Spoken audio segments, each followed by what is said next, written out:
Hello everybody who's going to join. Hello YouTube when this is on too. Okay, I'm live on both.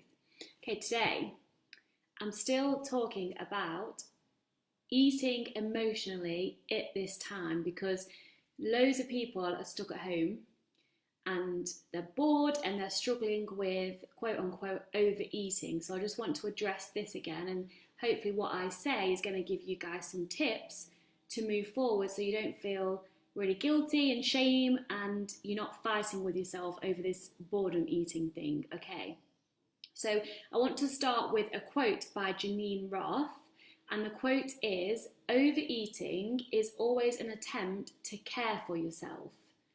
And these words hit home, you know, when you're at home, especially during these times, too much time indoors, emotional eating is probably practically going to occur, especially if you have a poor relationship with food and your body.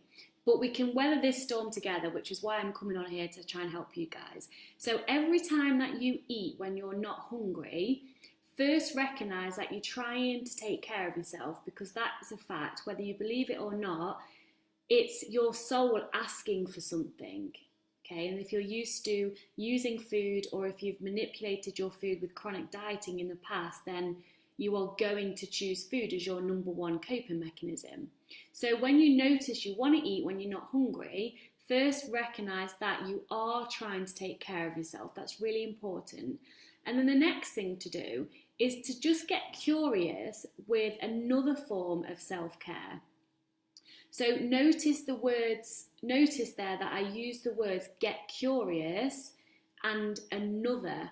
I didn't use the words replace or instead of. This is because the way that we speak to ourselves and the language that we use is so important with changing the way we view ourselves and changing our relationship with food. So I didn't use the word replace, and I used the word another, because if you use restrictive words such as replace or instead of, it leads to a restriction and a restriction mindset and a restriction feeling. So you know what that means. Whenever you feel restricted in any way, shape or form, you actually go on a rebellion and do the exact opposite of what you're trying not to do. It's just how as human beings are. It's how we're wired. So feeling like something is being taken away from you, it only ignites our biological, our mental and our physical reaction to basically eat and not stop eating, because you've got that restriction mindset. That's a whole nother topic, but that's actually what happens. It's a biological reaction as well. So just to reiterate, posh word for today, that do this with utmost curiosity, not restriction. So check in with yourself and be like, I legitimately speak to myself like this. I'm like, hey sweetheart, how you feeling? Like, what's up? What's going on? And if I'm tired, for example, I always tend to reach for the chocolate and the sweets and all that good stuff, yummy stuff. So how about instead of reaching for the food straight away, I'll say to myself, okay, well, I'm going to have a little nap, like a little power nap. And then if I still want to eat the thing after, then I will. So it's not restriction, it's allowance. But because emotional eating isn't serving you all the time, it's good to explore different things to use as well as just using food to cope. Like I say, I keep saying this, but it's so important not to say, oh, if I'm tired, I'm going to take a nap instead of eating a chocolate bar.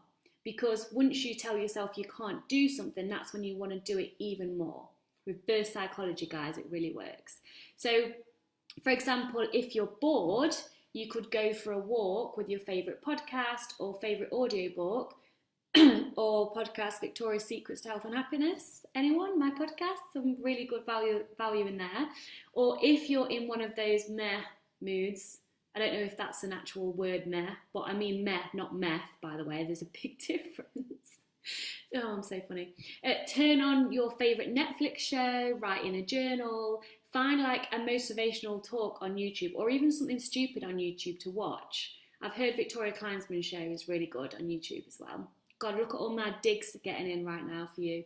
But seriously, if you're bored, but being Mardi at the same time, and Mardi's an English word, by the way, I have clients from all across the world. I'm lucky to attract these beautiful souls.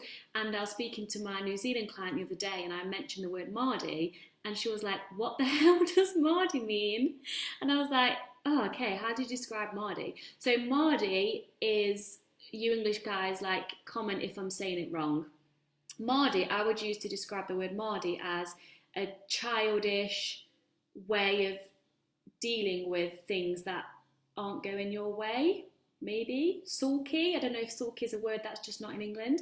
But anyway, if you're feeling Mardi and bored and you don't want to do anything else apart from eat, then just eat. Like, it is completely okay. Because when we tell ourselves it's not okay, that's when we do the thing that we don't want to do even more. Seriously, this is how our brains work. So find something else as well to do that makes you feel like you're being taken care of. So the desire to eat when you're not hungry is one way that your soul is begging for attention. So I'm saying feed your soul, but not always with food, with self-care and food. You can mix it up a little bit, so it's not always food.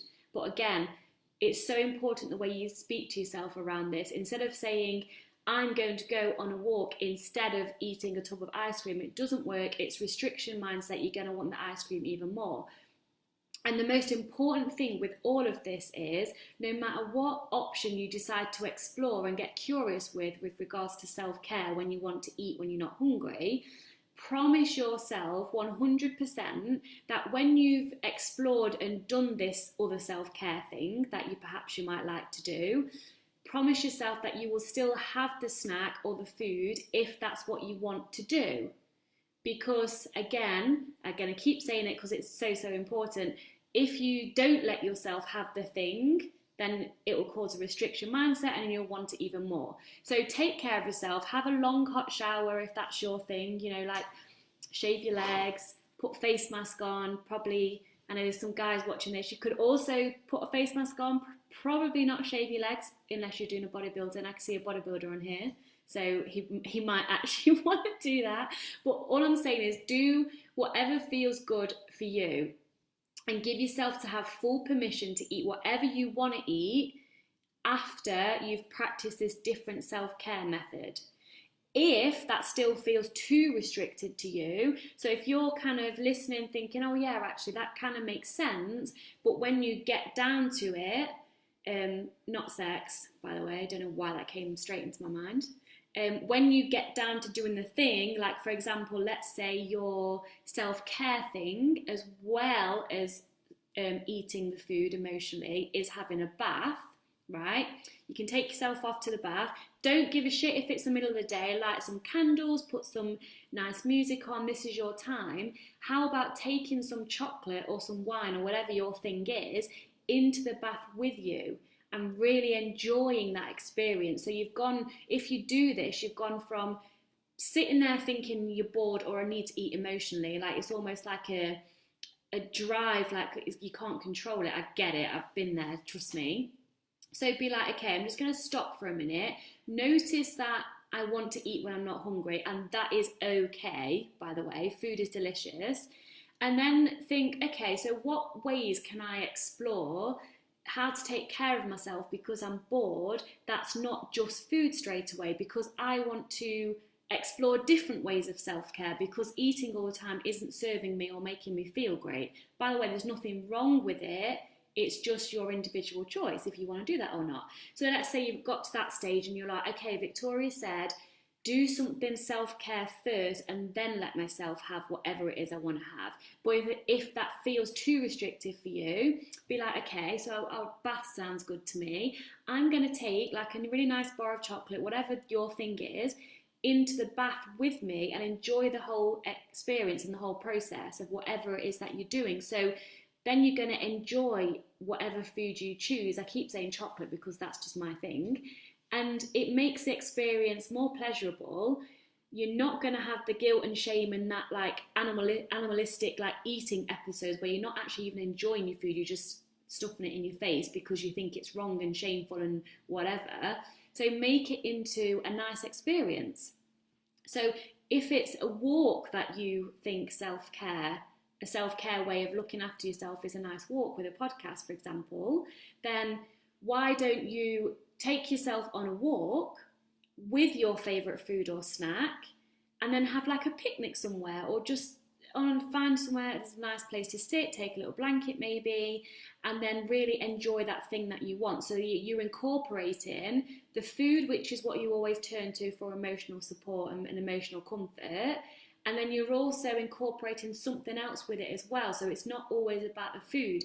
And then, you know, one day you might think, oh, actually, I'm going to go for a walk, but I'm going to just not have the food, and if I want it, I'll eat it when I come back. And you might find that you don't want to eat it when you get back. It's just exploring the possibilities, okay? So I'd like you to get a piece of paper now and then just do a little brainstorm and write down what feels good to you to do as an act of self-care alongside eating the chocolate or whatever your go-to thing is. So pause this video. Obviously, if you're watching it live, you can't pause me, sorry. But do it after. Just do like a little brainstorm. Like mine would be something like bath, or I don't actually have a bath, so that's, but I'd still write it because that feels good to me, okay?